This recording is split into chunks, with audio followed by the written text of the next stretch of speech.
to tell is not silent. Is it necessary to share your plans with others? You've finally decided to start your own business or launch an interesting new project, write and publish a book, or go to a fitness club, change your job or move to another country. You can't wait to tell the whole world about your Napoleonic plans, share emotions, expectations, but suddenly a superstitious feeling stops you. Should you tell?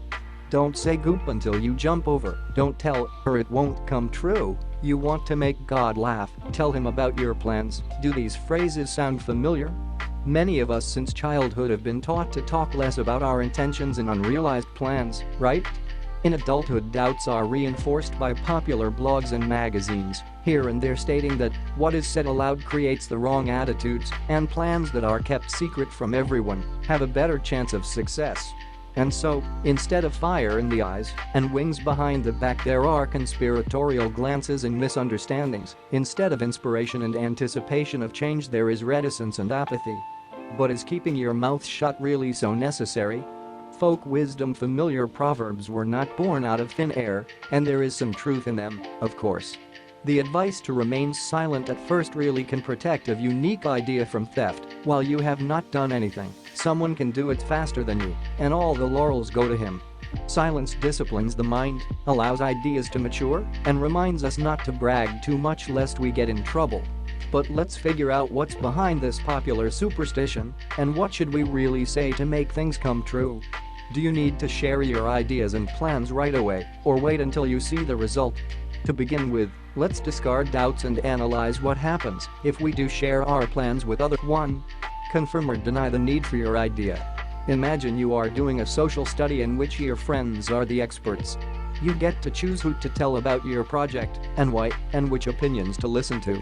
Even if the evaluation turns out to be too critical or negative, use this experience. It will not only allow you to decide whether to continue in the chosen direction, but will also correct the vector of movement.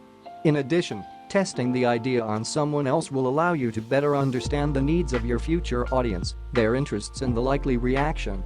When developing a plan, we often try to grasp the immensity and gather as much information as possible, which generates new questions and overwhelms us. Do not accumulate everything inside yourself. Speak out, and it will become clearer whether you need it at all. Key thought: the more people know what we're up to, the more feedback and criticism we'll get. Either way, we can look at it positively and use it to effectively move toward the goal, even if it's unpleasant in places. 2. Extra support and help. It is often the case that launching big projects requires startup capital or accompaniment from experienced mentors. But even for simpler plans, it is not superfluous to have not only an outside view, but also a strong shoulder of a friend or girlfriend. Gathering around you a support group, a dream team, you create a powerful environment that will move you forward as the bubbles of champagne push the cork out of the bottle. Remember, with your project and enthusiasm, you are sure to inspire someone else, and that, in turn, can be a strong foundation for future business relationships. Sometimes an idea can overwhelm you, consuming all your time and energy, and not leading to any concrete result. Take time out, talk about your doubts and questions. This way you'll get not only the necessary emotional discharge, but perhaps some unexpected help. A key idea: when conceiving a project and getting excited about an idea, we don't always have the exact idea of how to implement it and whether we'll be strong enough to do it. It is better to create a supportive environment around you than to tackle everything alone. 3. More motivation.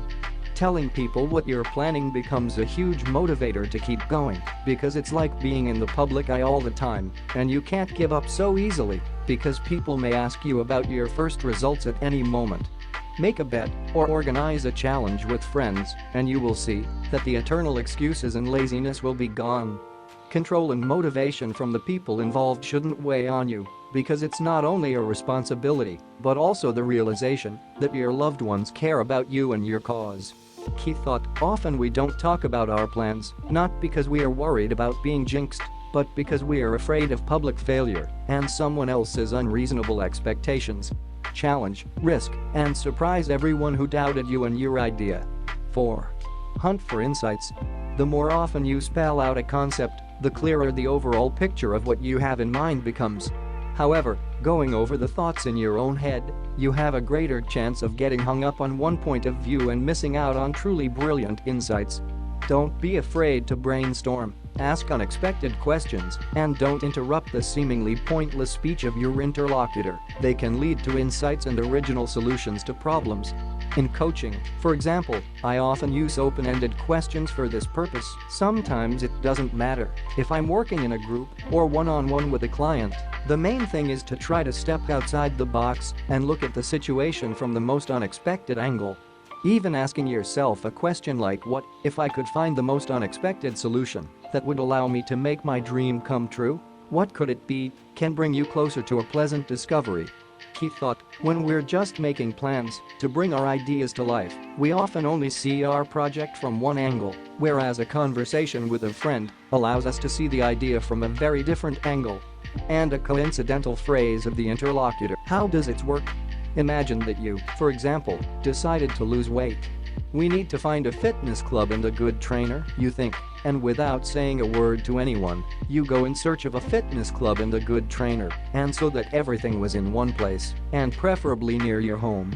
And as a result, you drown in endless lists of either advanced rooms or competent instructors, barely remembering what inspired you to this idea and what was so burning eyes. Now imagine that you made a plan and told a coworker about your idea. She, let us assume, remembered that her sister's husband is a professional instructor and by happy coincidence works in the very club. After sharing your plans to take care of yourself and lose weight by summer, you not only found a personal trainer without making any special efforts, but also learned a few useful recipes, challenged the whole department of fitness, and acquired the support of your colleague who unexpectedly decided to keep you company because she did not dare to go to the gym alone. UCLA psychology professor Gail Matthews conducted a study that found that people are 33% more likely to succeed at their goals if they follow 3 principles. First, they don't keep plans in their heads, but write them down in a notebook first. Second, divide the goal into stages and think through all the steps to implement them consistently. And finally, they share their plans with others and give them a report on the work done. Of course, telling plans and putting them into practice are not the same thing, but by broadcasting our ideas to other people, we create much more opportunities for ourselves to implement the plans.